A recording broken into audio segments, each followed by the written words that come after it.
Men avtobus haydayman. Misol tariqasida. Kasbingiz. Kasbim avtobus haydash.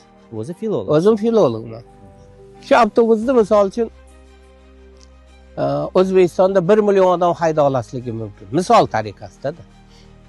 Ayni paytda men til adabiyot o'qituvchisi bo'la olmayman. Yaxshi til adabiyot o'qituvchisi bo'lishim mumkin. Aytaylik, bunaqa o'qituvchi mingtadir. Misol aytaylik. Va men ayni paytda klassik adabiyotni bilaman, har qalay o'qiganman, o'rganganman. Undan yaxshi dars bera olasligim mumkin. Aytaylik, bunaqa o'qituvchi 1-200 ta bo'lishi mumkin. Men uning ustiga arab tilini bilaman, arab adabiyotini, arab aruzini va o'zbek aruzini bilaman. Misol uchun, har qalay unaqa jazor bilmayman, lekin ozgina harakat qilsam, o'shini bir yaxshi mutaxassisga aylanishim mumkin. Ya'ni unaqa katta kuch sarflamayman-da unga men.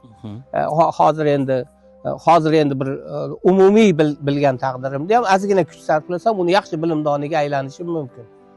Masalan, aytaylik, bunaqa bilimdon 100 tadir. Misol tariqasida aytaman. Ya'ni ba'zi jihatlarda olganingizda balkim 50 talikka kirib qolarman deyman-da.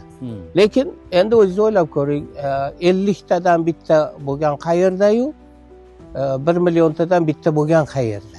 Odam baribir men norozi emasman hayotimdan. Mazza qilib yashayapman, alhamdulillah. Men o'sha avtobus haydasam ham yayrab haydayman. O'sha avtobus haydaman, bir necha kitoblarni tarjima qildim. Yozgan she'rlarimni deyarli bir 60-70% o'sha avtobusda yozilgan. Chunki avtobus haydab ketasiz, kalla bo'shda endi baribir. Bu oson. O'shaning uchun men hech nolimayman hayotimdan. Nolish ma'nosida aytmayapman.